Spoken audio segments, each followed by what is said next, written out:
Hey, Spider Nation, welcome back to another episode of Spider-Man's Tangled Web Show. I'm Jonathan, webmaster of SpiderManFanRave.com, SpiderManFanRave.com. Going over there, we're a fun Spider-Man website. Sometimes I post reviews, sometimes I post stupid videos. Today I posted a video of Stephen Colbert talking about Spider-Man. You know why? Because I thought it was funny, so I posted it. I do whatever I want over there, and you know what? We have a good time. We take pride in celebrating the character. We take pride in having a good time with what we do. So if you enjoy having a good time, going over to SpiderManFanRave.com. Tonight I'm being joined by James. What's going on, James? Not much. Just chilling, having fun this weekend. Not much to talk about. Trying to pull up these issues on Marvel Unlimited. For some reason, Marvel Unlimited is telling me I only got a free sample, but yet I'm paying for it.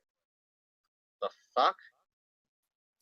Yes, that unfortunately that has been like that all week. It's been doing weird shit to me. The unfortunately unstable internet connection. Yes.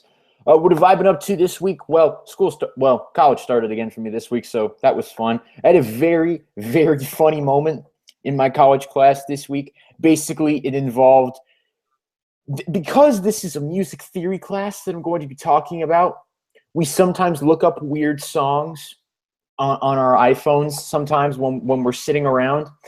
And at one point, we were looking up a very, very disturbing song.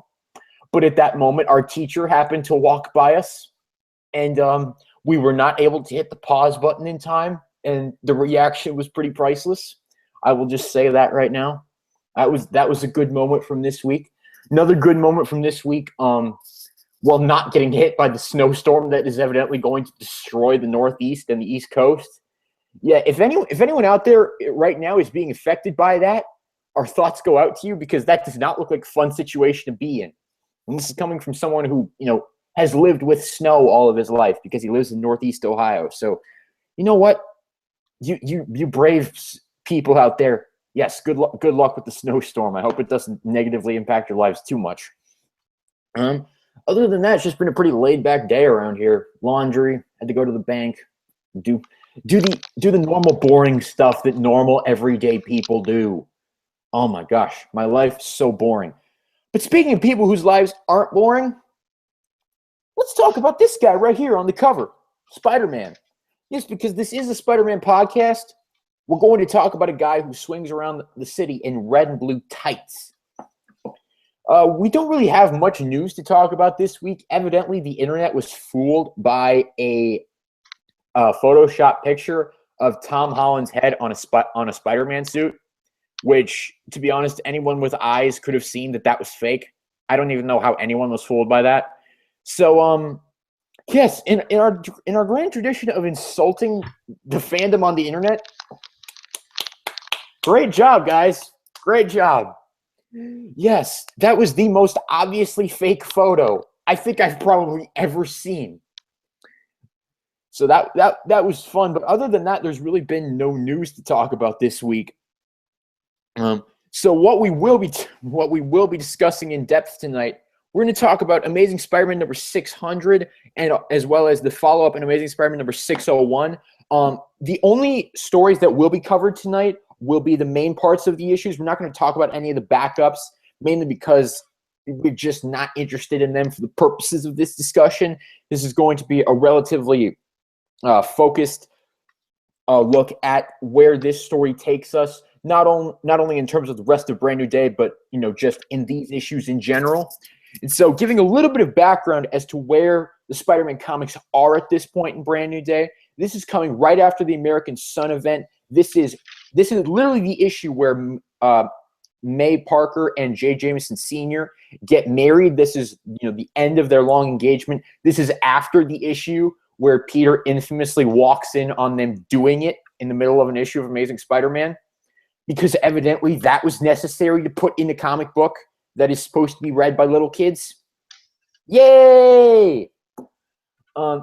So the lead up, so all of that has led up to this moment. Meanwhile, Mary Jane Watson has been out of the book for, oh my gosh, it's over a year at this point, because this book came out in mid-2009, and Mary Jane last held a prominent role in the books late 2007, so about a year and a half at this point.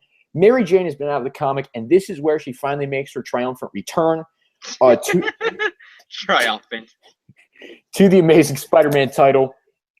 At the same time, this is also could be considered the start of the Superior Spider-Man saga, because this is where a lot of people theorize that the real Superior plot really sort of started to take place and started to unfold and build a foundation under itself because of various events that happen in this issue and various aspects of the plot line that are revealed at the very beginning of this story. So there's really quite a bit that happens in this arc that will not only continue for several years after this issue, but it also is the culmination of a lot of plot line that has been building up for the past year and a half at the time of this issue's release and publication. So before we get into the issue too in depth, I am going to run down the creative team. As a reminder for any of you who are just tuning in now, I do see that we have a live audience tonight, so thank you all for tuning in. In case any of you did not hear it, we will only be covering the main story. We will not be covering any of the backups. So going into the creative team here for Amazing Spider-Man number 600, we have written by Dan Slott, pencils by John Romita Jr., inks by Klaus Janson, colors by Dean White, letters by VC's Joe Caramagna, Flower Girl Tom Brennan, Not Invited Stephen Wacker, and caterer Tom Brevert. Yes, because this is the credit page, at least in this trade paperback. I don't know how it is in the actual single issue, but it's that way too. Yeah, this is the credit page that I have. Here's the actual version, the original comic. So thank you, James. Thank you for the point of reference there. So James has decided he wants to tackle this recap. So James, why don't you take us through the very exciting adventure that is Amazing Spider-Man number 600, a true milestone in the Amazing Spider-Man history. Well, we begin 597 issues before with the Atomic Research Center, where Doc Ock is fighting Spider-Man for the first time. Spider-Man whips up his glasses and punches him in the face, causing concussion and brain damage and yada yada. Can I point out, just before we continue, that panel contains a continuity error. It shows Spider-Man punching Doc Ock with his left hand, where in the original issue, Spider-Man punches him with his right hand. John, you have no life. Okay, I'm sorry. I had to do that. Okay, I will agree with continuity errors when it's something like an issue later, like what happened in the first Clone Saga arc of the 90s, where literally Peter's mask is torn to shreds, and then the next issue it's back to normal with no clarification whatsoever, and him and Ben swap places and their clothes coloring changed. Okay, yeah, that'll count as a continuity error.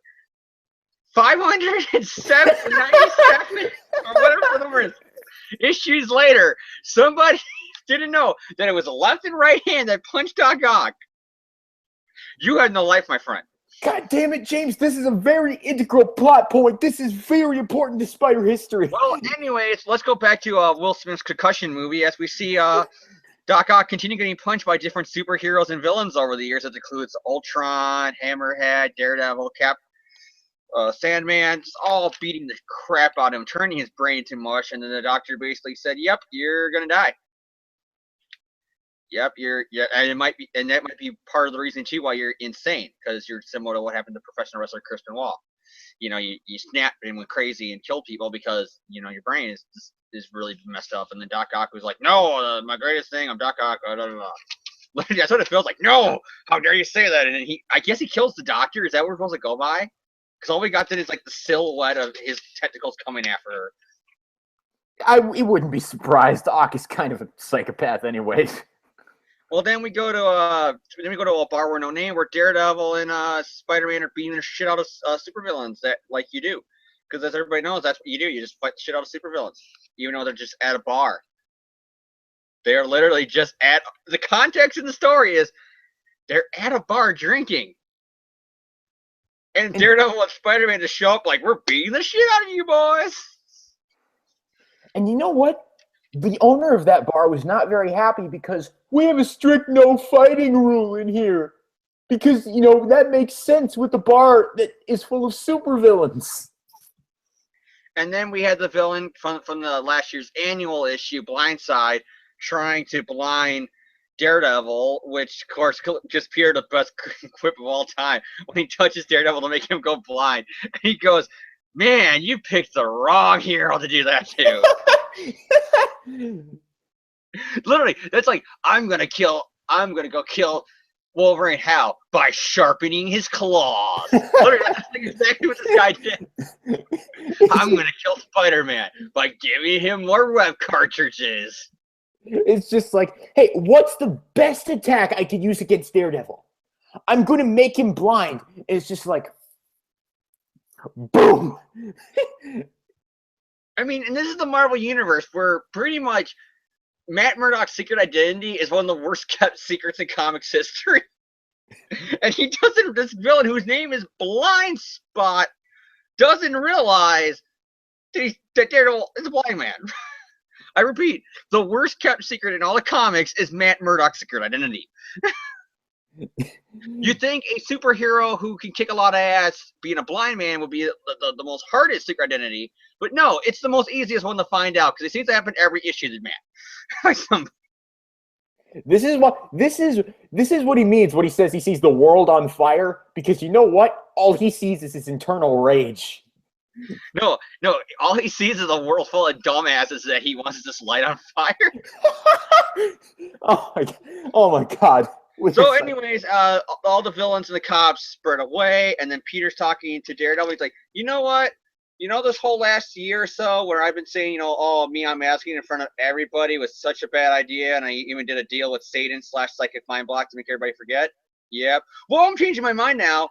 Do you want to know what secret identity? Secret identity knowledge for everybody. And he's like, no, that's the dumbest thing you can do.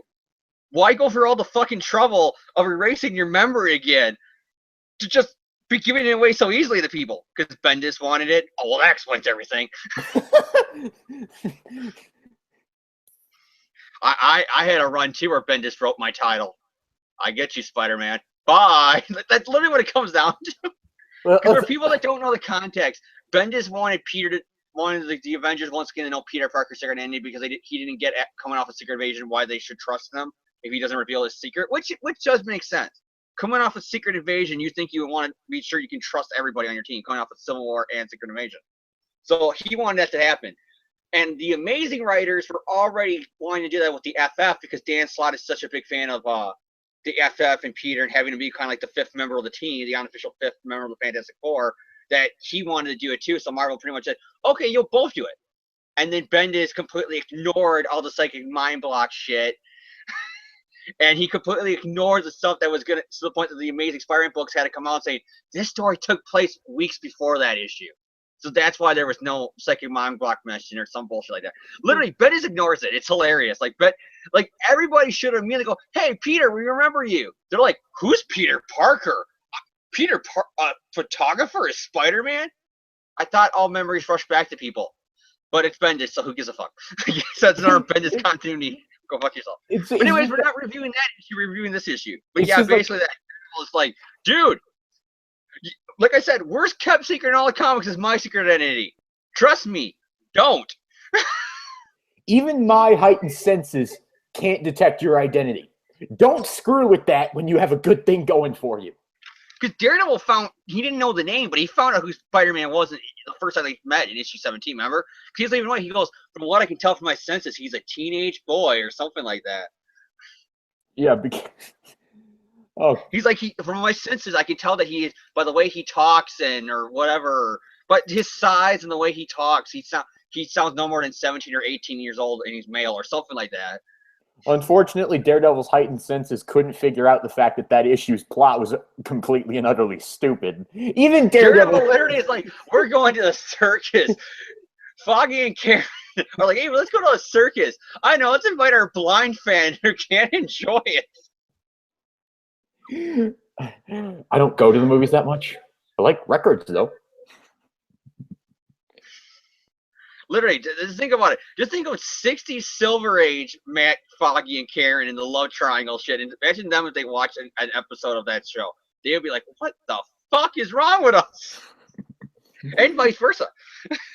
All right, so... But anyways, back to speaking of Daredevil Season 1, we see Phil Urich, who is not dead. Oh, Ben Urich, who's not dead. Oh, I said Phil, didn't I? I said Phil, didn't I? I always Yeah. get the two of them confused. Yeah, Ben Urich, he's all like, the mayor's anti-Spider-Man shit. He's like, I'm tired of this goddamn mayor plot. And then he's like all this stuff, and then Peter Parker shows up. Well, I got photos of a superhero fight for you. And they're like, thanks, Peter. Thanks. We weren't asking about shots of Spider-Man. We were asking about something completely unrelated. But thank you. And then we go and see the wedding reception where Peter's going there and he's meeting up with them. And I'm pretty sure that this is where the events of the annual took place. For people that don't know, the annual was them having their wedding recital dinner, and Peter's chased by a psychotic, evil nut job who blames Peter for the death of his family. I say Peter because it's not really Peter. It's one of my favorite comic characters. His name was Ben Reilly. Awesome issue if you haven't read the annual that leads up to this. Well, anyways, as this is going on, we see Octobots all over the city doing shit and hacking into everything. And Otto's putting on a helmet because that's what you do. And then he's looking at the newspaper, like a Daily Bugle thing or whatever it is, and he's all like, Spider-Man and Daredevil took in together? I'm mad at you. Must kill Spider-Man. Oh, and May Parker's getting married. I'm a cesswitter again, I guess. Time to ruin a wedding. The most nefarious supervillain plot that could ever happen in a milestone anniversary issue of Spider-Man. Let's screw up the old woman's wedding. Jilted lover returns. Speaking of people who want to ruin the wedding, it turns out that everything's canceled on the last minute because J. Jonah Jameson's blackballing the wedding. Because if you're mayor of the city, you can do that. I don't want these people to get married. So nobody's allowed to allow them to get married. Yes, because Jameson Sr., because he doesn't know that Doc Ock is actually behind this, Jameson Sr. is like, it's my fucking son, isn't it?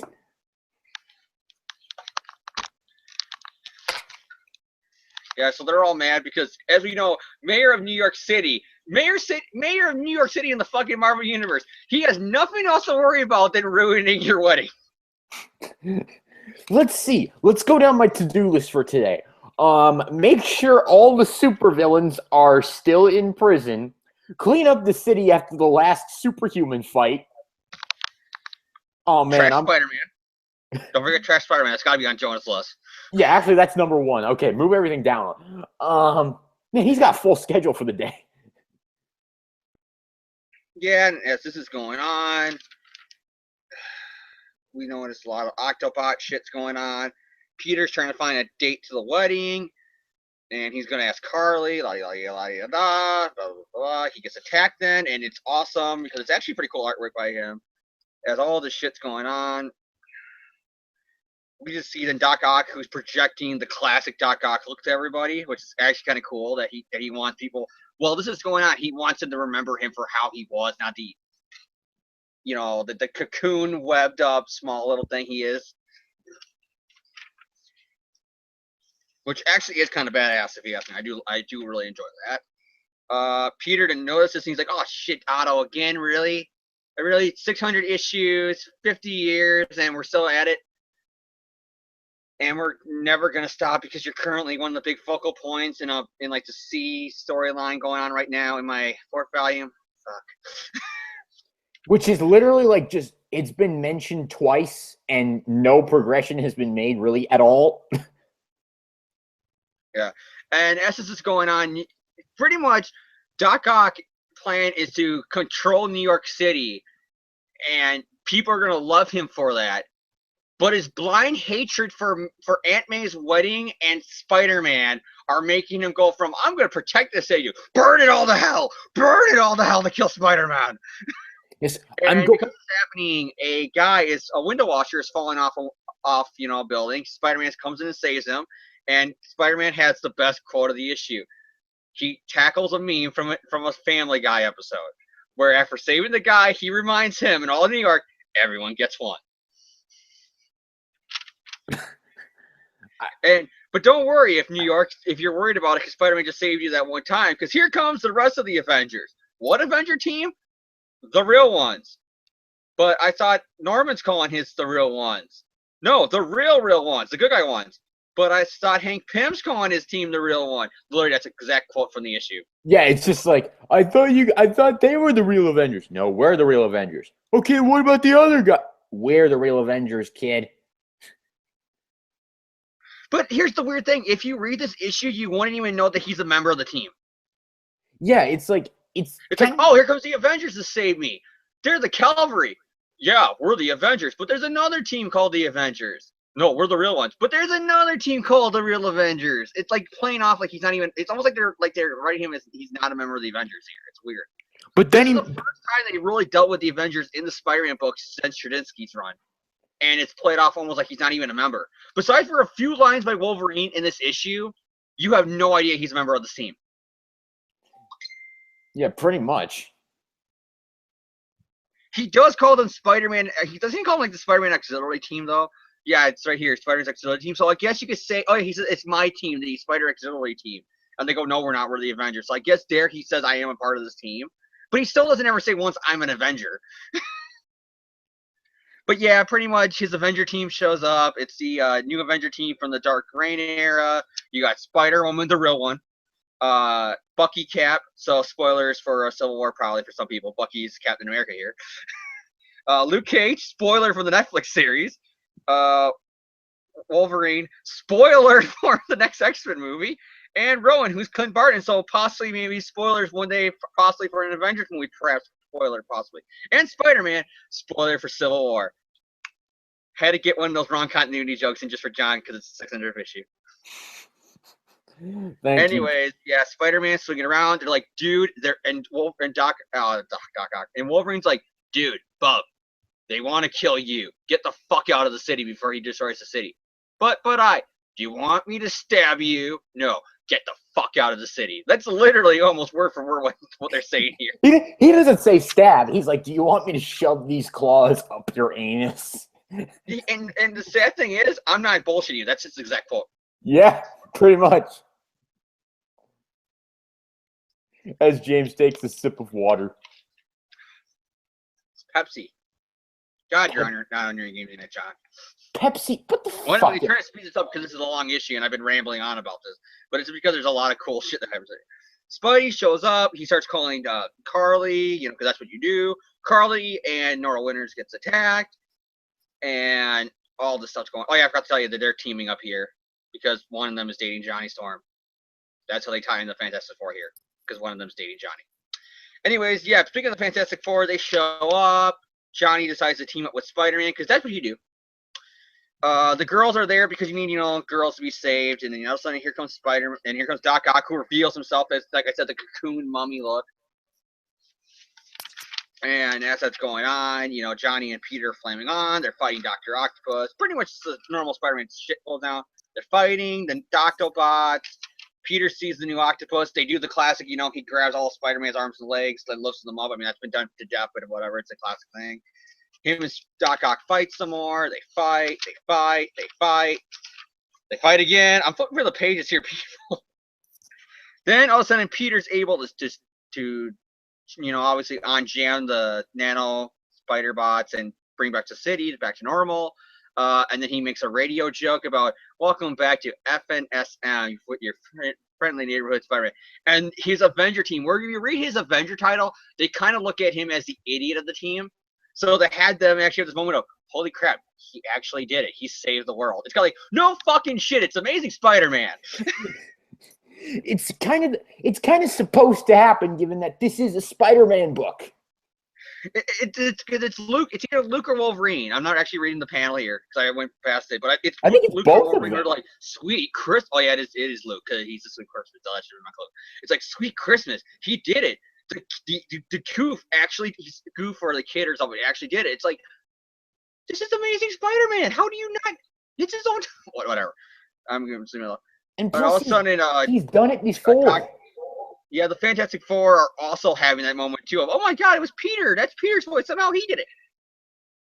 Okay, this is not like the first time Spider-Man has saved the city of New York people. And plus, it's like the Fantastic Four are probably Spider-Man's closest friends in the superhero community. This should not surprise them at all. Oh, and I forgot to mention John Jameson was also kidnapped along with the girls because Jay out of the Jameson. dick. Jay So Jameson. Spider-Man saves them all. They all go home. The wedding's going to happen. Aunt May gets the phone call that Jay's alive, and she looks at a photo of Uncle Ben and says, "Thank you." And, that's the Uncle Ben tie in the issue 600. Is that it's supposedly the ghost of Uncle Ben today, I guess? Yeah, because Jay says, God clearly had someone watching out for me today, given that I got out alive. And so Aunt May looks over at a picture of Uncle Ben and she says, "Thank you." Which actually is a touching moment, though, in context. Yeah, I mean, it's good. It's fine.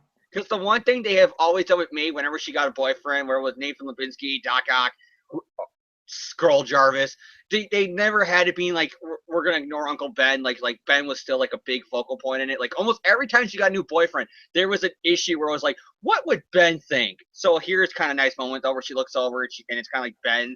Like that's her idea of Ben giving the okay of her to remarry almost, is that he said that his divine intervention helped Jay in this time of crisis or whatever. Even though it wasn't, it was her nephew dressed up like a spider beating up an octopus that did, who beat up her ex-fiance. So yeah, that's going on. Spider-Man's fighting Doc Ock, and then all of a sudden the nanobots get all burnt up by Human Torch, and he also burns up Peter a little bit, which of course Johnny is being a dick because Johnny's kind of an asshole to Peter Parker at times. But it's in a somewhat endearing way. And then, Doc Ock leaves, but he's vowing his revenge, which, it's going to issue 600. I wonder if he's going to have a revenge that's going to last all the way for 100 issues, John. Maybe a master plan that's just, maybe it's more, I don't know, what's the word I'm looking for? Superior to this one? I don't know, James, because these superior plans are always eventually replaced by something even more amazing. Yeah, I know. It's superior plans, and if this did ever happen, it just sounds like something that would make me drop the title for a few months until I join the show with you.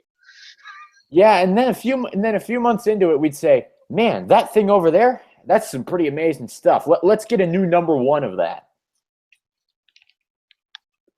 And then 18 issues later, get another new #1 of that. Jeez. But anyways, after that, Peter talks about how he really screwed up, but the other heroes, the Avengers and the Fantastic Four, they have their, their kind of TGIF full house moment of, hold on a minute, Peter. Now we're going to talk to you about the moral of the story. Again, this is not teenage Peter Parker. He's like almost pushing 30 here. But anyways, they're all talking about how you did a good job, and they're all going to party and celebrate. And yeah, Spider-Man saved the day. You did it, kid. You're awesome. And holy crap, Spider-Man's in a hoodie. Confirmed. Spider-Man's in a hoodie, John. It's confirmed. He's in a hoodie. It's confirmed. Yes. I see that Spider-Man's in a hoodie. And James, but it's confirmed now. He's going to be wearing a Fantastic Four hoodie in the new movie, John. James, if I could literally reach into my computer and strangle you, I would. I swear to you, I would right now. Jesus, John, it's a joke. I'm kidding, James. Then we see Michelle. Then we go back to Peter's apartment with Michelle Gonzalez, who is wearing a Mark Sanchez jersey, which just makes me hate her even more. Mark Sanchez is one of the worst quarterbacks in NFL history. If you're gonna get a Jets jersey, at least get somebody who was good, like a Joe Namath, like throwback. You get Mark Sanchez, the guy who brought the world a butt fumble. Really? Literally, Mark Sanchez is just famous for the butt fumble. And if you don't know what the butt fumble is, look it up. It's the most hilarious thing you'll ever see in your life. Literally, he ran into his own player's butt, and it caused him to fumble the ball. Oh, God. Seriously, go on NFL Network, go anywhere. Just go on YouTube, type in butt fumble. It's the most hilarious thing you will ever find. And then come back and say James sent you. I'll be like one of those stupid ass comments on YouTube. Be like, James Markin sent me here. Do it, John. If you do that, John, I will literally one up you. I will literally like that photo, the one up or whatever it's called that they do now on to like videos on YouTube. All right. And then you got, I mean, like literally, because normally I gotta admit, maybe it's because I'm a football fan. I kind of find it hot when a girl wears a football jersey and she kind of wears it kind of like a skirt or a dress. I can normally find that hot. Here I can't find it hot because it's a fucking Mark Sanchez jersey. It's the guy who I see that jersey, all I think is butt fumble. This issue of Amazing Spider-Man is brought to you by Butt Fumble. Well, then Peter asks her out to be his +1 to the wedding. Well, he doesn't really ask her. He just asks her, I think, for which one he would like, and then she mistakes it as, okay, I'm your date now. She's one of those obnoxious people who just invites herself. Yeah, and then when you read like the rest of her run in the Amazing books, it's just downhill from here. Like it gets even worse than her wearing a Mark Sanchez jersey and assuming that Peter's asking her out when all he was pretty much probably asking for himself. Oh, let's just wait until we get to the next big story arc. Yeah, she shows up and she's looking all hot, and it's like, that's Peter Parker's roommate. Literally, everybody's like, that's his roommate. That's his roommate. That's his roommate. Did we beat it over your head so with every fucking character talking about how that's his roommate? And the life and an Aunt May's getting married. J. Jonah Jameson's doing it, and he's paying all the bill to make up for all the shit going on. Everything's going perfectly, and then somebody's showing up. We see a taxi cab. Who could it be? And then all of a sudden they throw the bouquet, and who catches it? But Anna Watson's part +1, who is Mary Jane, who's doing the stand same way that she did in Face the Tiger. You hit the jackpot. Literally, it's the same kind of stand pose, I guess you could say. Dun dun dun. To be continued next time on Spider-Man. And then we got some little extra shit, like some guy who looks like Stan Lee who's going insane talking to Spider-Man about all the batshit crazy shit that happened in Spider-Man's life. Which I just want to talk about this one because this is a funny one because this is where Stan Lee is pretty much calling out all the bad shit things that happened to Peter Parker. And for some reason, they drew The Simpsons into it because I guess when you think Spider-Man, you think The Simpsons. I don't think I've ever associated Spider-Man with The Simpsons, but okay. Yeah, but pretty much it's really cool because there's actually one part I do want to bring up because this guy, he does, like when you look at his photos, it's clearly like they just had the artist like say, okay, draw these are photos of like a teenage Stanley, and here he is in his 20s and his 30s, and like that's the guy's self-portraits of himself hanging around.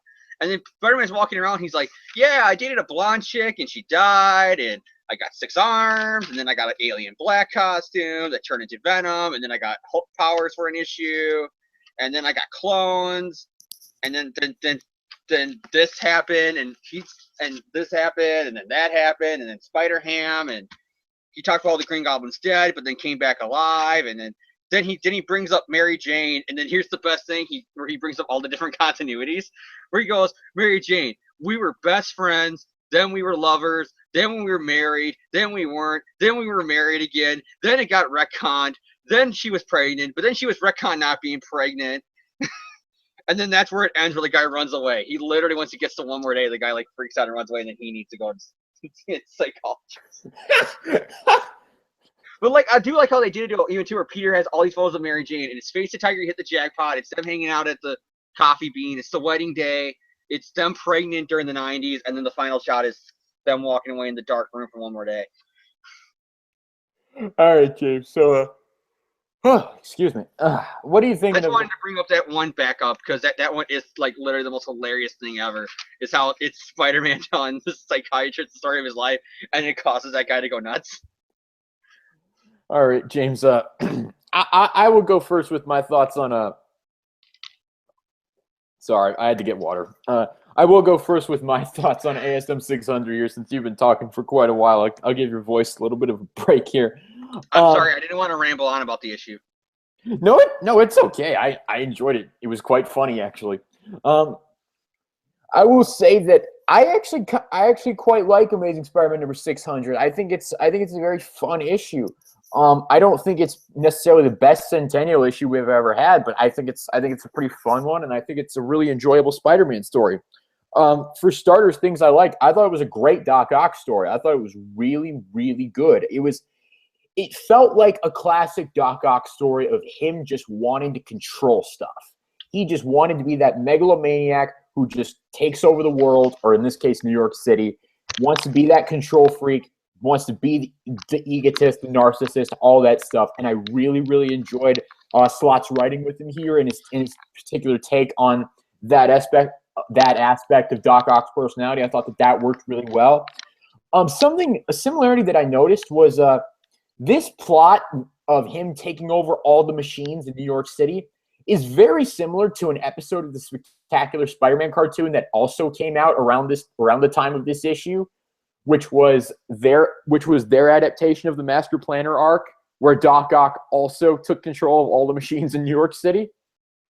So I don't know if that was coincidental or if one of them was ripping off the other, but I thought about that while I was reading the issue. I don't know if there's anything to that comparison, but I thought it was interesting enough to bring up. The art by Romita Jr., Klaus Janson, and Dean White, I think is very attractive, very nice to look at. Very well done. Great work by all three gentlemen. I think there are a lot of really, really good moments in this issue, especially with Peter and Aunt May, both at the wedding and beforehand. I absolutely love the scene where he refers to her as his mother, because I fully agree with that statement, given everything they've been through and the enormous role and influence that she's had in his life. I think that's an absolutely perfect statement, and I guess a perfect label to put on their relationship. Label is kind of a bad word, a buzzword, but I guess if you're going to use anything, that's kind of it. But yeah, I really like that moment.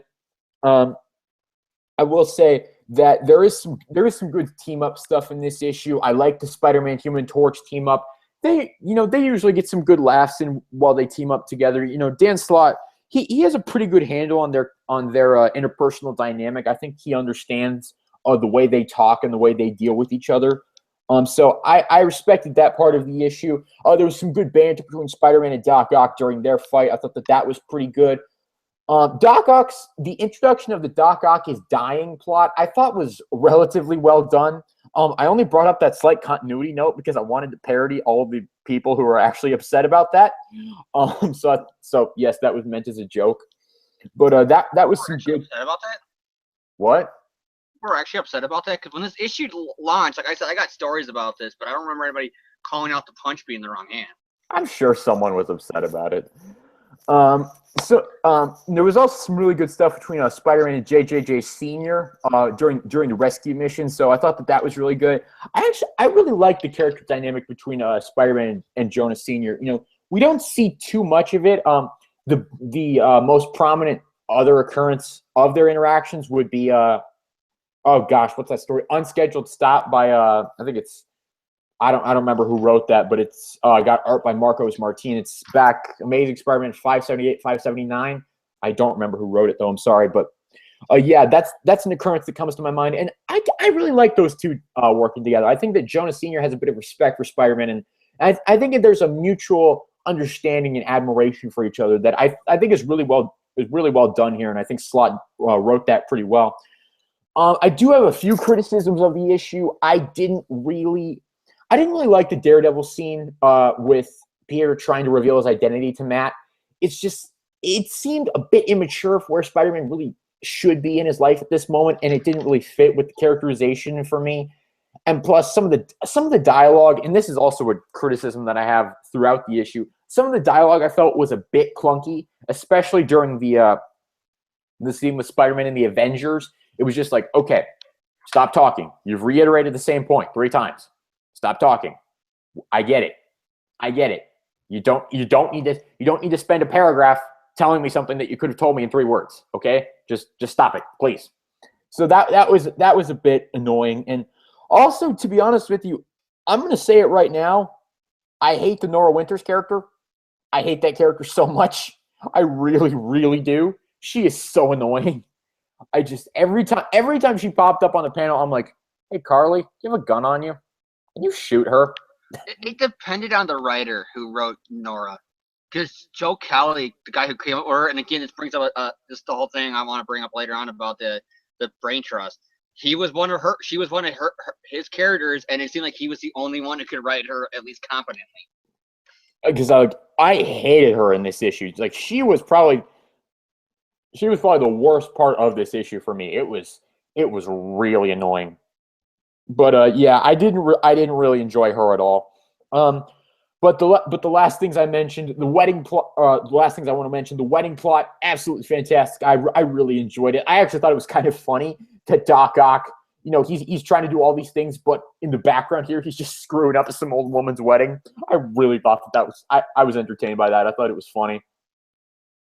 But I got it. But The last thing I do want to bring up is the wedding scene with the return of Mary Jane. I will disagree with James. I actually thought that the cliffhanger was pretty good. I thought it was a good for this issue alone. It was a good hook to get the reader to come back and see what happens in the next issue. I thought that was very well done. It was very well planted. It was also very well timed with 600 being this big milestone anniversary issue for Amazing Spider-Man. I thought that was a good place to bring Mary Jane back. So overall, I'd say give a thumbs up for this. I really enjoyed Amazing Spider-Man number 600. I had a few criticisms here and there, but other than that, I thought it was a very fun story, and I'd recommend it. I think it's a competent anniversary issue. It's a competent centennial issue, and if you're a fan of the character, I'd say check this issue out. So James, why don't you go ahead and give us your thoughts? What do you think of Amazing Spider-Man number 600? It's a good issue. I really enjoy it. It's one of the few like branded A issues where I can look back on it and say that hey, it's still good. There's some really fun moments like Peter calling out the really really hilarious little meme that because if you remember me being an immature teenager when that joke came out being a Spider-Man fan, the everyone gets one joke from Family Guy, like it's still something that I do look at it's fun at how stupid it was. And the whole idea that they actually decided, hey, let's homage that here in 600 was kind of cool. I like that. I do love the Peter Avenger moment because that was one thing that has been pretty weird because you got the Brain Trust who are it's hard to work with each other when it comes to the continuity. And then so they in other books dealing with Spider-Man, they almost like you had Bendis writing Avengers, and then you had the Brain Trust like a year in advance writing stuff with only vague ideas of what's going on. So it almost didn't add up. Like the Spider-Man there and the Spider-Man here almost felt like they were two different characters.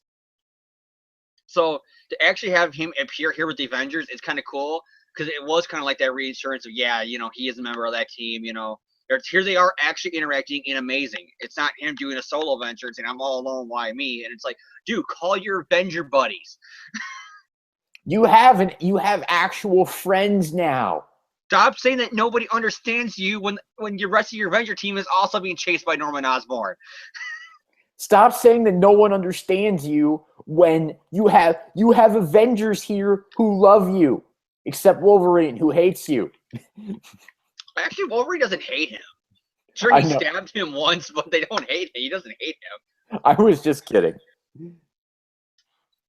They just had that one argument in like Marvel Knights where Wolverine said something along the lines of Mary Jane, like a pass at her, and then Peter got really pissed off at it. So Wolverine in a training fight stabbed him. All right, but yeah, like I said, I like that kind of stuff. The Fantastic Four moments, and especially the Avenger moment, because it tied in him to this universe. And I think they kind of played it up a little bit too much, that all these other heroes are around, but it's only Spider-Man that can save the day. And it's really like, at the end of the day, he's the one who gets all the recognition by them and everything. But it almost comes out as patronizing. Because, like, he did it. The kid actually did it. And it's like, okay, if you're writing this with a teenage Peter Parker, I will give it to you. He's been a hero longer than freaking Luke Cage has. Why is Luke Cage the one acting like the veteran to him? Like, you did good, son. What the hell? But, yeah, you have that. The Doc Ock stuff. I was never a fan of this branded A Doc Ock. This story is good. I like it. I like his plot. The whole idea that he's dying, and it's that classic John Romita Sr. Jokes. John Romita. I said the wrong name. I'm sorry. I'm tricking myself because I'm trying to remember who said it exactly. It was JMS, who basically said that the way he saw Doc Ock is, he's the geek gone bad, where Spider-Man was the geek gone good, and that Doc Ock is just constantly trying to get recognition for everything he did, and he's going at it the wrong way, and by his evil plans, they keep on backfiring, so it makes his plot for revenge even more, because he wants people to love him for what he's doing, and it's just having the negative effect, so it's making him being a little more aggressive each time. And you kind of get that here, where his master plan is, I'm going to hostile take over New York City, but I'm doing it to protect it, and that's gonna be my lasting language. Like, my legacy is going to be that I protected New York City and saved it. My ex is getting married, and Spider-Man's web string, and they're gonna die. Like, it's that classic Doc Ock ego gets in the way of an actually good plan he had. And so you got that, and he plots revenge, that we all know turns into Not going to mention it here, but Superior, yeah, whatever. I was actually going to say Origin of the Species, but whatever. I'm just not a fan of the modern day Doc Ock. It's like, I don't like him when he's the mummy cocoon brain dead Doc Ock that he is here because I found him just not interesting. I didn't like him when he was Spider-Man because I dropped the title. And right now, I don't fucking care because he's literally treated like a side story in the Octobot. He's literally have cliffhangers that don't get wrapped up to evolving him. So, James, he's not even treated like a side story. He's treated like an afterthought. He is an afterthought. It's like, oh, hey, this is Dan Slott's really, really big story that he's been working since 2009. Yeah, it's an afterthought. We're going to take it somewhere someday. We promise you. But you'll have completely forgotten about it by the time we do. There's a wrestling meme from a wrestling podcast. You should check it out. I'm a really big fan of it, called the Agitator Podcast. And this is leading up into my next topic, my next little pro and con, which is mostly a con, which is called, there's a segment they had in 99 during the Big Boss Man's run in heel run in 1999 that was called Big Boss Man Behaving Badly. And that run was famous because that guy did a lot. He literally started off just being the stereotypical wrestling bad guy who was cheating to win.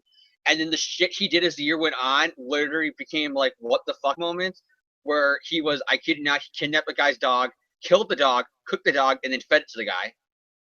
And then he made fun of a guy for dad dying of cancer, and even dug up the body in the coffin on the funeral, pulled the coffin out with the guy hanging on to his dad's coffin while he dragged it off in a car, and then beat up his dad's family heirloom watch.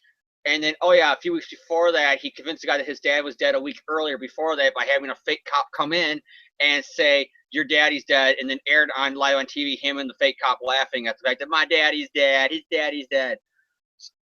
Long tangent, I know, but this is what's going to begin if we ever do more Michelle Gonzalez. Michelle Gonzalez behaving badly. First thing she does, wears a Mark Sanchez jersey and invites herself to a wedding. She's one of, get ready for more when we were 601. Get ready for more of Michelle Gonzalez behaving badly. I mean, that is to be honest, those are the most annoying kind of people you can possibly imagine. People who just invite themselves to things.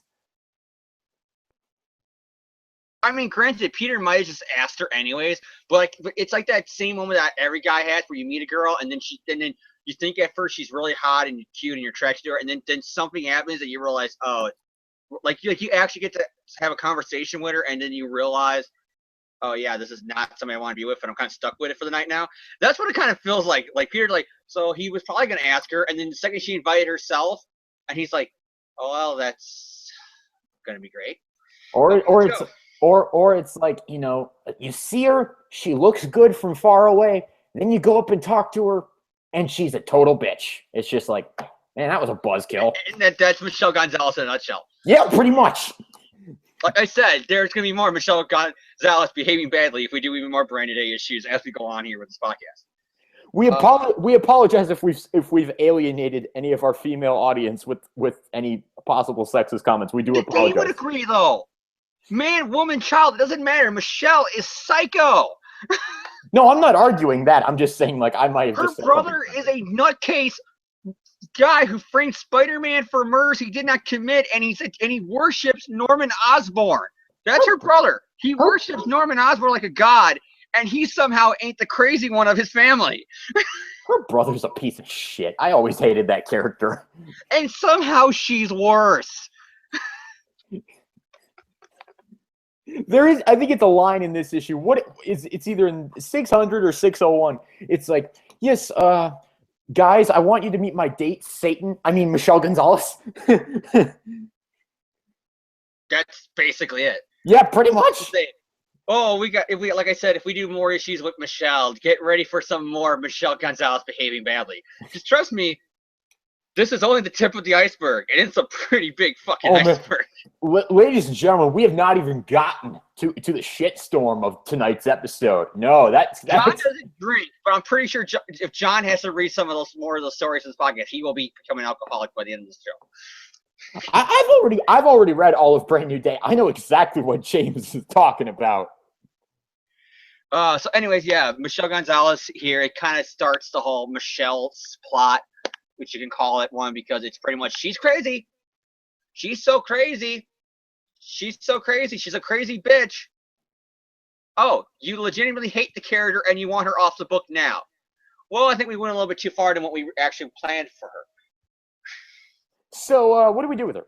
We just write her off. Actually, you know what, Dan Slott? No one has a problem with that. Thank you, Dan Slott. Literally, it comes off almost like we're bringing up another wrestling reference here. When wrestling makes a heel and they become or even a good guy, and they shove them down your throat so much with the stuff that they become hated for the wrong reasons. It's not I hate them because they're a bad guy and I'm supposed to hate them and I'm booing you because that's how it goes. It's I hate you because I don't want you on my TV, to the fact that I'm turning the channel because I don't want to see you, and that's costing them money and ratings. It's called X-Pac heat. Here it is in Spider-Man. I'm going to call it Michelle Gonzalez heat. All right, James, but do you have any other thoughts on ASM 600? The wedding, I actually kind of like it. I do like it how it's a nice touch. Peter, like you said, calls her mom. You know, you had Uncle Ben one with the thank you, Uncle Ben. It really ties in the family dynamic of the Parkers, and how even though the Jonas are literally becoming a member of their family now, you still get a sense that it's still the same family you knew and love, and you're just getting Jonah now related to Peter, which is hilarious. Can I say, I thought it was actually kind of funny that the moment he pronounces them man and wife, hey, JJ, now that we're related, can I borrow $50? I thought that was kind of funny. Which is classic Peter to Jonah. I thought that was kind of funny. It's always weirded me out now with the kind of, I like to say, Brand New Day retcon about with Jonah's dad being alive and being May's age, because Jonah has always been, the way I always assumed, was like around the same age as Aunt May. So is Jonah just like one of those guys who's 50 but looks like he's 80, or? Yeah, it's either that or his dad was like a teen. Let's just say Jonah's mom was 16 and pregnant. That's the only thing I can think of, or even younger, which is creepy, especially for the time period it would have been. Yeah, okay. Because Jonah looks almost Aunt May's age. Yeah, he really does. He has a son who's older than Peter. All right, James. So do you give this issue a thumbs up, a thumbs sideways, or a thumbs down? I give it a thumbs up. Mary Jane, it was a good cliffhanger, and I'm judging it only by this cliffhanger, not what comes after it. But I remember when I read the ending of it, I think we all called it at the time that Mary Jane was going to come back and that she was going to be here. And then so when you get to it, it is a really like, Mary Jane's back. I love it. It's awesome. Mary Jane, she came here. She caught the bouquet. It's the face of tiger. Hit the jackpot moment. Oh, I am so pumped for the next issue. The monkey wrench has been thrown in there. Peter and Mary Jane are maybe not dating, but at least you're going to have some kind of sexual tension between the two of them post-breakup. I'm game. Marvel, you got my $3 or $4 for the next issue. I'm excited. I'm ready to go. Which leads us into 601. John, take it. All right. I was going to say thank you, James. That's a perfect segue for me to lead in with the recap of Amazing Spider-Man number 601, covered by J. Scott Campbell. I'll just hold it up to the screen there. I think that's actually a pretty definitive Mary Jane Spider-Man image. I think that's actually a pretty good image for their relationship. This is one of my favorite covers of all time. Oh yeah, I think it's really nice. J. Scott Campbell does some pretty good cover work. I usually like what he does. Yeah, I love his work. Even going all the way back to GMS run. Oh yeah, it's the covers of those. Oh yeah, it's really. And I gotta say, the way he draws his women, this is one of the most. Because normally I'm not one of those kind of creepy guys that get turned on by cartoon characters or whatever, or furries or whatever the hell. But Mary Jane, I will say right now, I have not seen her look this smoking hot ever. She is beautiful in this cover, I think. All right, but rundown creative team ASM 601. We got Mark Waid, writer, Mario Alberti, artist, colorist, Andres Mosa. I apologize if I'm butchering that name. VC's Joe Caramagna, letterer, assistant editor Tom Brennan, God damn it, assistant editor Tom Brennan, editor Stephen Wacker, executive editor Tom Brevoort. So, where do we leave off after last issue's big cliffhanger? Do we get some relief of sexual tension that James mentioned? Do we get some progress of the Peter Mary Jane relationship conflict, whatever the hell it is now after one more day? Where do we leave off with this? What's this? What's the big resolution to this? Peter wakes up. He's saying, "Ow, sun, bright, ow. I don't remember how to form a sentence. Ow. Well, to be fair, John, that was me after New Year's this year. So What? I have the worst hangover in the history of hangovers, so I can relate to Peter. Oh, wait, Yes. I can't relate to Peter because I'm a retcon later on. And so he says, is this what a hangover feels like? What did I do last night? Oh my gosh, what's this smell on my hand? Ugh. I remember Aunt May's wedding. There was a reception and then something important. Someone. Why can't I? Hello, Peter. Long time no see. Oh man, that's a buzzkill. And so yes, Peter's flashing back to last night. And so he's remembering all this stuff. And all of a sudden he turns over in bed and he says, where did I end up? And he looks over and there's someone else in bed with him. MJ? And then all of a sudden that person says, uh-oh. Peter sits up. Morning, good look. Ah! Oh, that's flattering. Look who it is. It's Michelle Gonzalez. Dun, And I dun, really feel like I'm going to barf. dun, dun, dun. Now, James, you communicated something to me before this podcast. But 7 years ago, James posted something on CBR around the time of this issue's release. It was related to this page right here. James, will you go ahead and recite this post for our viewing audience? Give them a taste of what this is, what this page signifies to you. Brand new day, proving once again why retconning the marriage was so perfect, because it brought back Spider-Man to who he is at his core. Great power and great responsibility. And nothing says great power and responsibility like hooking up with your roommate who is there because your ex-roommate became a psychopath trying to frame you for murder. But not only did you hook up with her, you hooked up because you got drunk at your aunt's wedding because you bumped into your ex-girlfriend who was actually your ex-wife, who you sold the marriage to the devil to that same man who got shot because you got mastered in Civil War.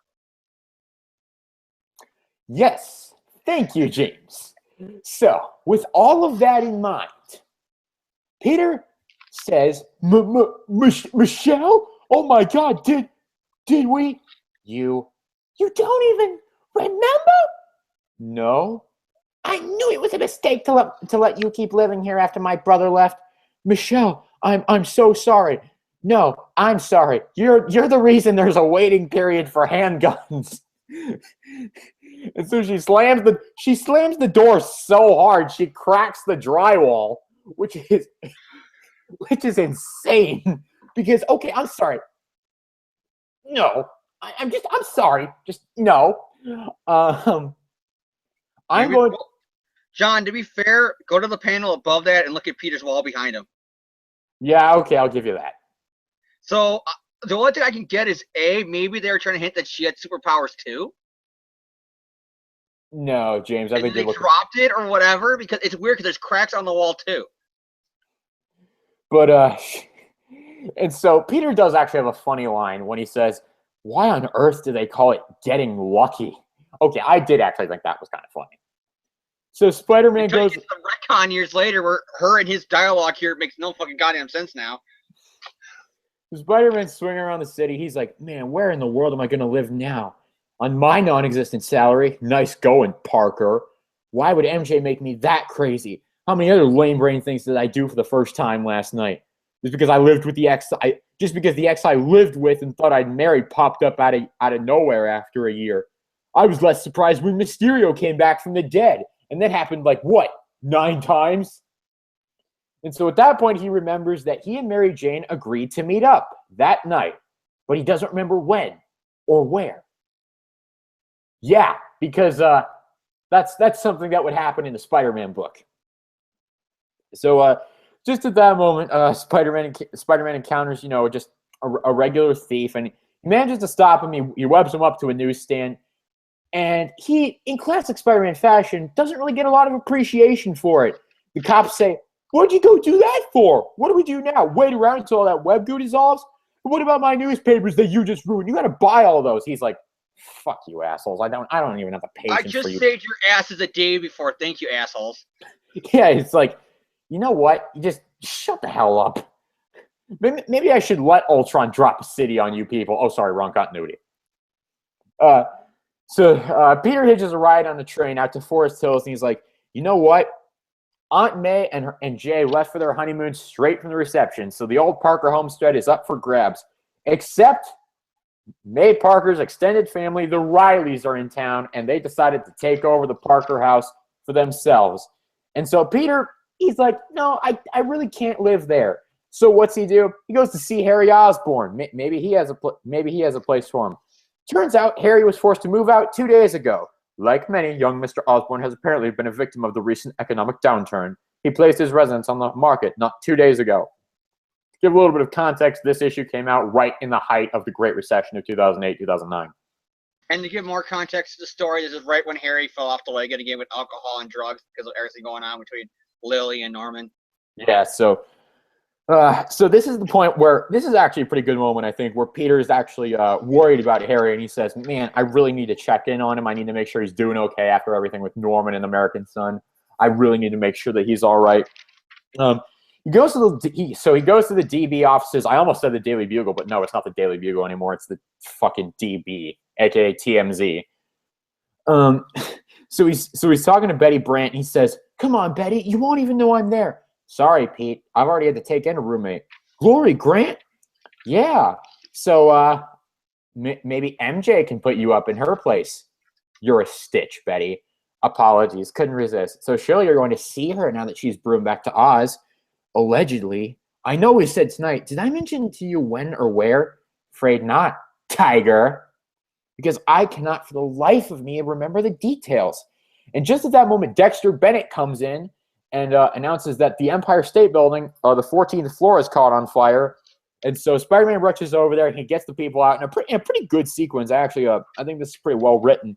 But just at that moment, after he's gotten everybody out, he's talking to the firemen, and one of them mentions Grand Central Station, and that at that moment jogs Peter's memory. It's like this was a really good place for the two of us.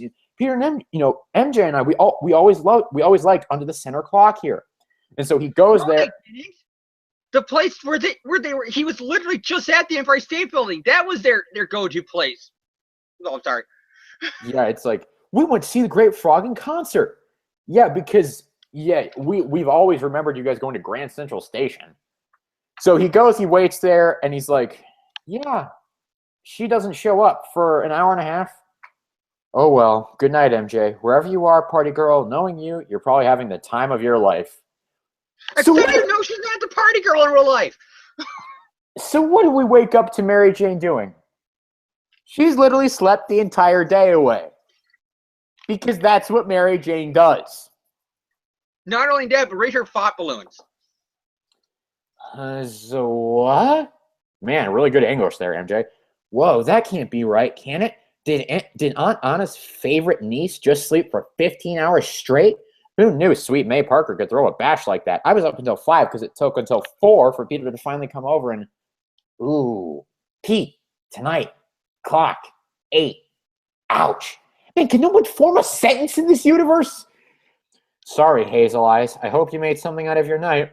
Breaking news from Midtown, where rescue workers credit Spider-Man with saving dozens of potential victims from a mysterious electrical fire. More on this after the break. Yes, you did. Nice work, Tiger. The end. No, you forgot the next. Sorry. Forgot the next page. I'm sorry. Michelle Gonzalez behaving badly. Part 2. Michelle, anybody home? Woo! No sign of her. Added bonus. No death traps laid. In fact, I spy a peace offering. A plate of chocolate chip. Don't eat it, Peter. She poisoned them. She's crazy. She probably poisoned them, Peter. Don't eat them. A plate of chocolate chip cookies with the word Pete written on a note above them. Oh, man, these are really tasty, too. And here I am eating them dry like a caveman. Everybody knows what goes with cookies, and now I'm crazy thirsty for it. At this moment, there's nothing in the whole wide world I want more than a nice, tall glass of milk. What has she done? She's chain locked the refrigerator shut with the note that says sucker. Man, really nefarious plot there, Michelle. Because Peter Parker hasn't been shown to be able to break the chains, Yeah, so it's like, holy shit, that's some. like the excuse that I heard people give was like at the time, like, oh well, of course he wasn't gonna break the chain because that'll give away his secret identity. No, because the mind block's going on. She wouldn't put two and two together. He's Spider-Man. All she would probably assume is that there was literally a wink link, and that he must have got a lucky pull or something on it. Oh, God. Or he got like a chainsaw or something and chawed it open. She will not think he's Spider-Man, so why doesn't he just go break it open and get the damn glass of milk? Oh, God. Okay. And I'm really overthinking this, I know, but this is the reason why Michelle Gonzalez behaving badly. It was a dumb story plot. That was Amazing Spider-Man number 601 in a nutshell. Oh, God. James, can you please go first on this? Just tell me. Oh, boy, I will. Get ready for James Markin Brandon Day rant. James. Because like I said, I was so excited after 600, John. I was so excited. I remember I had Marvel, here's my money. I am ready to plop it all down on 601. I'm ready for this. Give me 601. I get it. It dropped the ball. It dropped the ball so bad that I almost think they need to come up with a new word, like it pulled a Spider-Man 601. Whenever a comic drops the ball, you should say a Spider-Man 601. Because that's what it feels like here. It literally like, oh, the sexual tension with him and Mary Jane. Does any of that get resolved? Nope. Well, does anything of relevance happen now from this point on to months later? Nope. He and Mary Jane don't even interact in this issue. It's all, he remembers her being there and him getting drunk, which is retcon later on, spoiler alerts. It turns out Michelle swapped his drinks with non-alcoholic stuff like apple cider, apple juice, or some bullshit like that. You know, it doesn't explain why he's acting all fucking drunk in the flashback and doesn't remember a goddamn thing here. Get bent. Just get bent. I'm sorry. And why their dialogue is clearly sounding like a really bad one-night stand with him going, why do they call it being lucky? I heard that. Why wouldn't she just say we didn't sleep together here? Why would she run away embarrassed and do the walk of shame? And they're both fucking naked. That's a strike, Marvel. See, so like I said, the Michelle Gonzalez shit that happens here with him and her, does any of that go anywhere? Besides her being crazy? Nope. In fact, it gets retconned in a few months. Just that retcon can just get bent. I'm sorry. The Mary Jane thing. It's like they build it up this whole issue. He has a date with her, and he doesn't remember anything. He doesn't remember the time, and he doesn't remember. He wants to go meet up with Mary Jane. Oh, he wants to go meet her, and then you get the whole Harry thing. Harry's homeless. You got the Rileys coming in because it's once again a tie into the Clone Saga, because they really wanted to really do the whole Return of the Clone Saga right now with the Clone Saga trade paperbacks and this storyline with the Where is Ben Reilly and stuff like that. So they bring in the actual Riley family. Is there going to be any tension because there's fucking Rileys in the book, and Peter told people for years that Ben was his cousin from his aunt's side? Is there going to be anybody like Aunt May going, who's this Ben Reilly people keep on bringing up? Yeah, yes. To give context for any listeners who may not be aware of this, this issue 601 was released and published just around the time when Marvel started releasing their complete Clone Saga Epic collection trade paperbacks. So that's kind of why that is associated. But Harry and the Riley and Peter's Riley cousins move into the Parker house. Does that have any good plot relevance? Nope. Does it go anywhere, or does it get ignored and completely dropped months later? Yes. You know what? Now we get to the big one, Mary Jane. You get to her in the bed. There is not even no tension about her or Peter missing the date together, because she couldn't remember because he got drunk in a one-night stand that got retconned, and she overslept.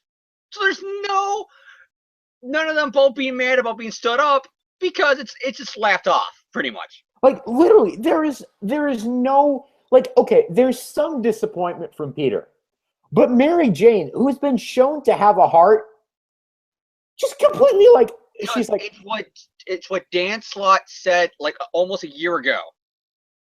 One of the big things all the writers and editors wanted was the return of their Mary Jane, the one who was the groovy beatnik, go-go dancing party girl. And this is that, right? That fought blue. She's like, I didn't know Aunt May could throw a groovy, party. Mary Jane of 1967. Yeah, she would say that. Not the Mary Jane of 2009. Oh my God. It's like literally Peter calls her, well, I hope the party girl's enjoying her party somewhere, and then she's talking about Aunt May throwing an awesome party, crazy party. This is inner monologues between Mary Jane. Anybody who read the comics over the years know that party girl was a front. Why is she talking like that in her thought balloons? I don't know. Maybe she's alone in her own head, and they have her talking like it's 60 again. I don't know. Maybe she's like trying to convince herself that this facade that she's putting on the outside is actually her, so she's thinking like that to convince herself. I don't know. I'm thinking too far into it. I'm just trying to justify this ludicrous plot point. Yeah, but she sleeps the whole day because Mary Jane going to a wedding and somehow makes her sleep a whole fucking day away. I don't know how that's possible.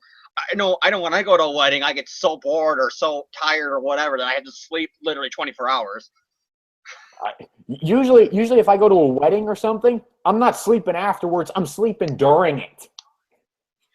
But anyway, then there's this one thought bubble that for years, I know me and other people thought that this might be a little bit of hip flinger that would clear on other issues, but then it ended up just being like, no, she's talking about him or at the wedding.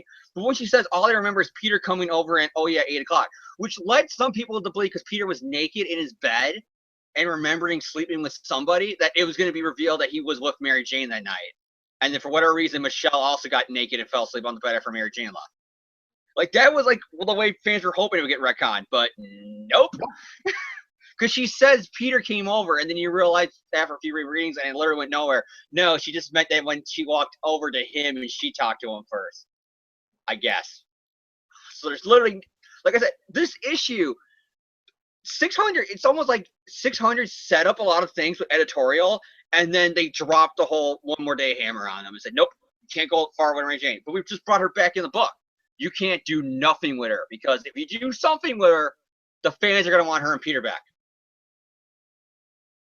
But we brought back Mary Jane. Yeah, it's a good thing for 600 to bring her back, but you literally can't do anything with her. You know, we had this really good 600th issue, wonderful milestone to Spider-Man's history, great anniversary issue. And they dropped the ball one issue. Like I remember, like I said, I was so excited. I'm sorry to interrupt you. I just got to say this again. I was so excited, and literally, it's like to the point when we get up to like 609, 610. That's the part where I lost hope. Like 600 set up all these great things, and they're literally going to do nothing with it. They are literally doing nothing with all the stuff they set up. Slott even came back as a writer, so it's not like Slott picking up the ball and carrying with it. Because Slott's even kind of hush-hushing it all. What was the point of bringing her back? What was the point of him in bed with Michelle? What was the point of Harry moving in with those Riley relatives? What was the point? Okay, James, I do have an answer for what was the point of bringing Mary Jane back. You know, Marvel always says, because you demanded it. Whether or not that's true, I don't read all of the fan messages. I call bullshit, because when the fans demanded it, they meant them back together in a relationship. They didn't mean her just being there and then acting like it's 1967 again, laying down in a bed, and then it's literally she's gone for a few more issues until that Black Cat story where she once again walks out with one page. You know, I will defend Marvel on the choice to bring her back, because that is something, you know, the fans wanted it. So I feel like this is them trying to give the fans what they want, but I did not enjoy this issue. It feels like if you go what you don't, but it's almost like be careful what you wish for. The fans want her back, but we're not going to give you why you want her back. We're going to give you how we would want her back. All right, James. And so we can't do what we wanted to do to bring her back, because editorial won't let us do any progression with her. All right, James. So any other final thoughts on 601? And do you give it an up? I don't even think I need to ask this question, but up, sideways, or down? Like I said, to talk about the Michelle thing at the ending, like I said, it's fucking – the Michelle Gonzalez behaving badly. Okay, I get the spider sense maybe didn't warn him, but if I'm Peter right now, she's fucking batshit crazy. I wouldn't touch those cookies. She might try to poison him. It's so stupid. If you have a roommate, this is the Parker luck, and this is how far they're going. They're trying to use Michelle to shove their idea of the Parker luck post Brandy Day. He has a roommate, but newsflash, she hates his guts. They had a shitty one-night stand, and she ended up being the batshit crazy ex-girlfriend, even though it was a one-off one-night stand that gets retconned. And she won't let him go in his own fucking refrigerator. She treats him like garbage. Oh, and then, spoiler alerts, when she wants to move out, she breaks the lease on both her and Peter. So Peter's homeless too. because fuck him. But it's all Parker's fault because that Parker, gosh darn luck. I have a Thumb headache. down. And that leads to another problem. Like I said, there's no character development because one of the things about Brandon Day and the Brain Trust was we still wanted to go on 3 times a month and we still wanted different creative teams on the title, but we didn't want it to be you write an issue amazing and then you had 2 satellite titles that didn't matter with different writers and artists. We wanted it all to be one ongoing story, 3 times a month, bang for your buck. Good idea on paper. The problem was you still had those different creative teams and their different ideas. And this is where it really comes down and hurts. Because 600 had a lot of great build-up, but that was Dan Slott's build-up. Every other writer had their own ideas. And that's the problem. You literally got stalled, and by the time you did get to any plot relevancy things, you either didn't care or editorial Band-Aid or different writers changed so much you couldn't go with your original idea. It's one of the reasons why Dan Slott around 600 was like, give me a satellite title, guys. He actually, around the time, started asking, bring back a satellite title. Give me something. I still want to write Spider-Man, but I can't work with this. All right. I'm going to go into my thoughts on 601 here. My gosh, I literally have a headache from this right now. 601, what do I even say? There were some really good Spider-Man scenes in this. I really enjoyed the scene of Spider-Man saving the people from the burning building. I liked the scene of him webbing up the thief. I thought that was really good. I thought the dialogue in that scene was pretty competent. I liked that. I liked his interaction with the police officer, with the newspaperman. I enjoyed that. The opening page, which I did mention in my recap with J. Jonah Jameson Jr., blaming Spider-Man for Doc Ock's shenanigans in the previous issue. That's JJJ as we expect him to be. I enjoyed that. And also, I thought the art was pretty good. I thought that Mario Alberti and his team did pretty well with this. And I also did like the moment, as I mentioned in the recap, with Peter showing concern for Harry. But here's where this issue just loses me. I get that you want to portray Peter as like he has problems, but this just beats it into the damn ground so hard. It's like you're not even just dropping an anvil on this thing. You're dropping like a freaking piano on this thing. They're Ultron dropping all of Sokovia on this thing. Yeah, pretty much. It's just like, and you don't have Tony Stark and Thor to blow the rock up before it hits the ground. Because it's literally like, if I can interrupt you for a second, it's like a joke from another Spider-Man podcast, but I'll take it. But another guy, J.R. Fettinger, said it perfectly about a different Brandon Day art, where it was like, chef, you know what, like, I forgot the name of the chef, and it's really embarrassing. I'm a culinary student, but you know what I know? The one always used to scream, Bam. I have no idea. Lagasse. He was like, Bam, he has problems. Bam, he doesn't have a computer. Bam, he doesn't have internet. Bam, he doesn't have a job. Bam, his aunt thinks that he's a loser. This is kind of like that. It's like, once again, they're throwing all the problems at you. Like, see, it's the Parker locking all his problems. But it's too much. It's just like you beat the problem so far into the ground that it makes Peter come off not even as a loser, not even as like just a dumb kid, just like a moron. Just an absolute moron. And I don't enjoy seeing that. I mean, if you enjoy this issue, all power to you. I'm glad if you enjoyed this issue. I didn't, because I hate when Peter Parker is portrayed like an idiot. I don't enjoy it. And when he can't, when he has a drunken sex with his roommate. Retcon, Johnny, that didn't happen. Fuck you. It's just like, this is awful. I don't like this issue. I give it 2 thumbs down. It's so hardly beaten. It's Ultron dropping Sokovia on us. Because God, I can't even put it. It's the problem. It's the way they try to write the Parker luck too. Like you said, they write too much stuff, but they write it in a way that it's like unbelievable. The Parker luck is things like going back to an actually good way Parker luck has written in the last 5 years, I think, which was learning how to crawl, where Peter is talking to the school psychiatrist, and he has a black eye from his fight with the Thing and the Fantastic Four from Issue 1, and he asks Peter, where'd you get that black eye?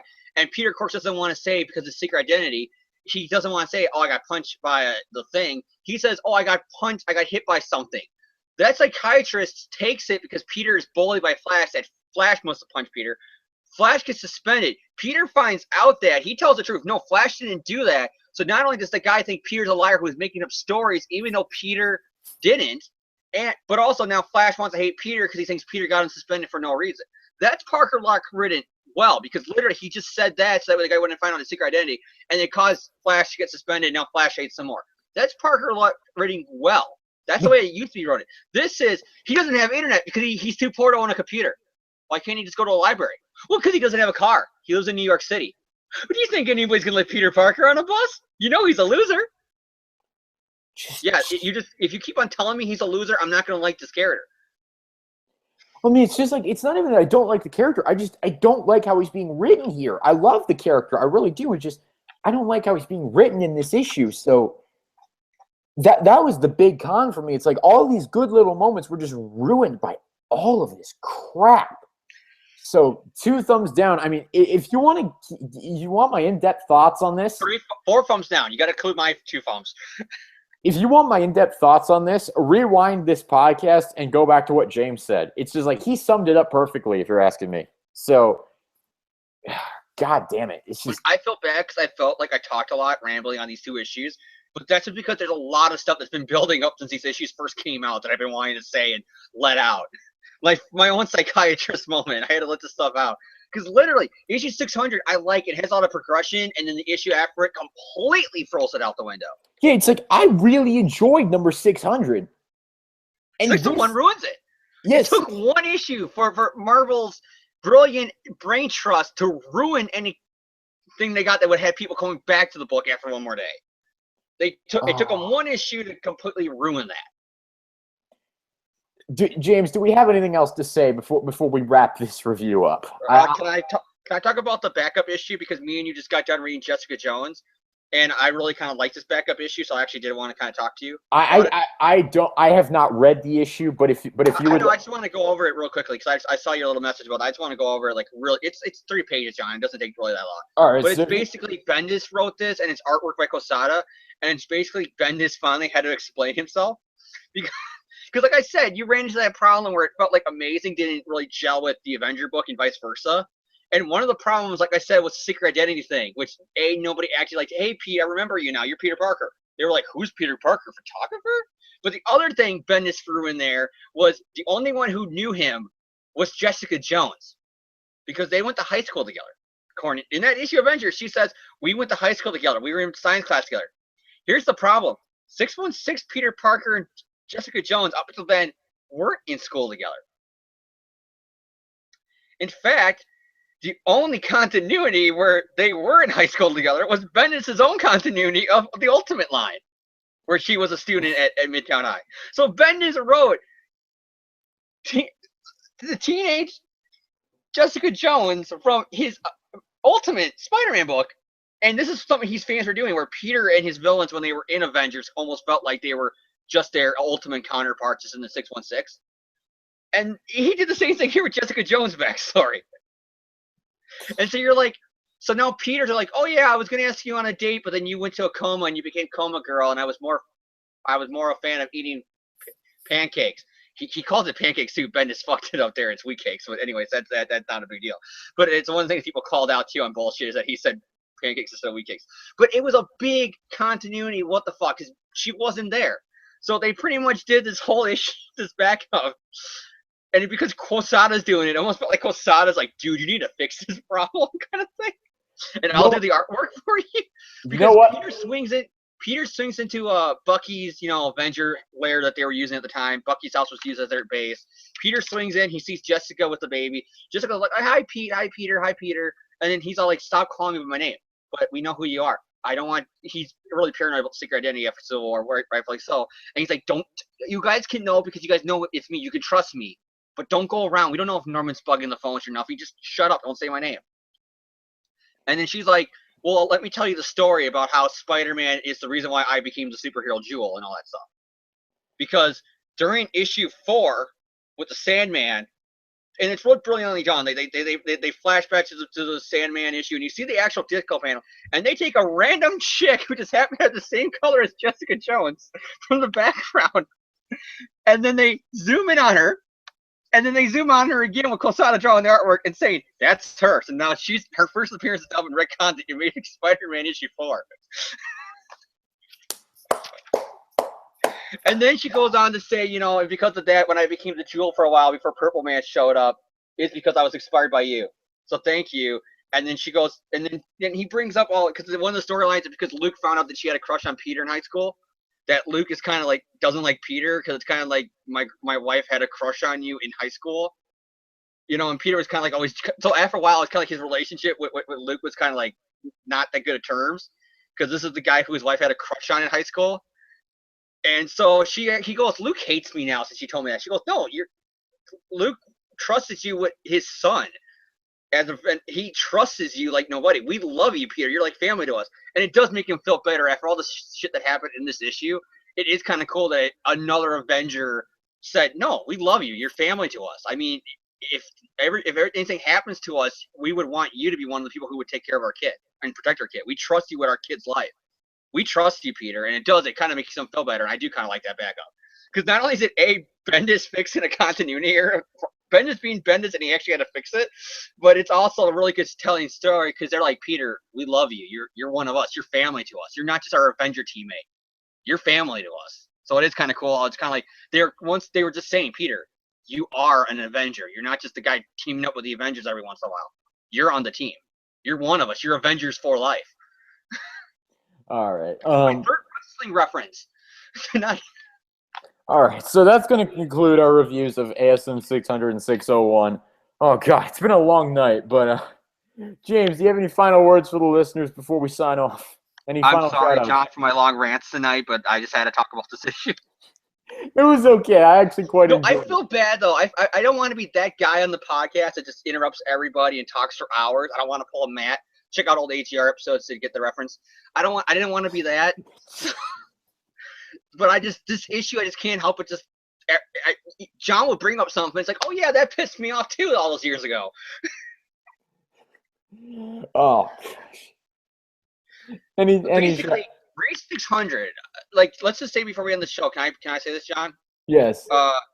We reviewed. Okay, I didn't review 300, but you and Jan did, and I do like 300. I think it's a really good issue.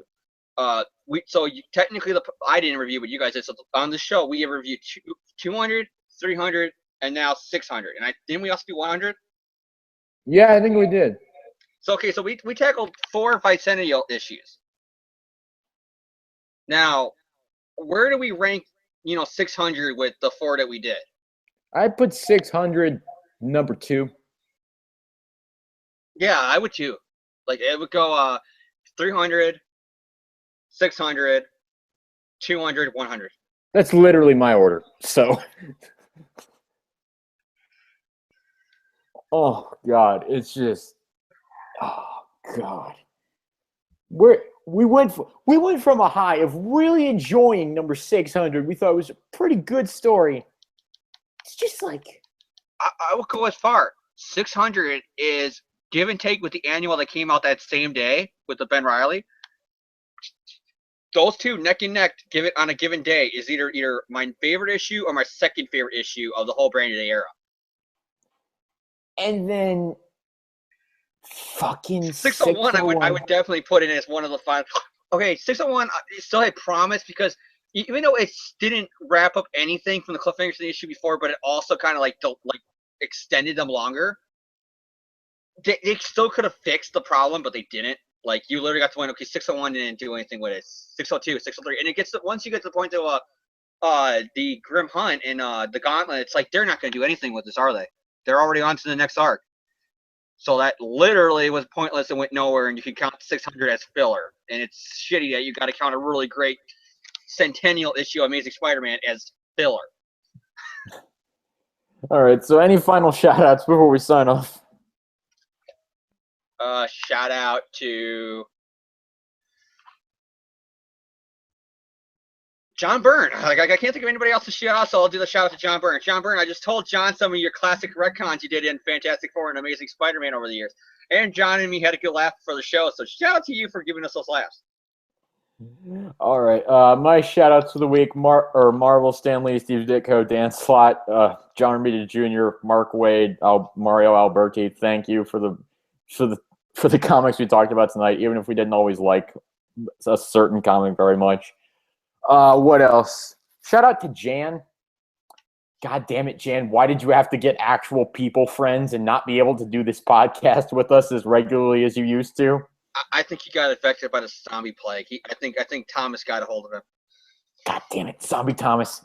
Hashtag Zombie Thomas for Prez 2016. Yeah, shout out to Jan. Shout out to Zombie Thomas.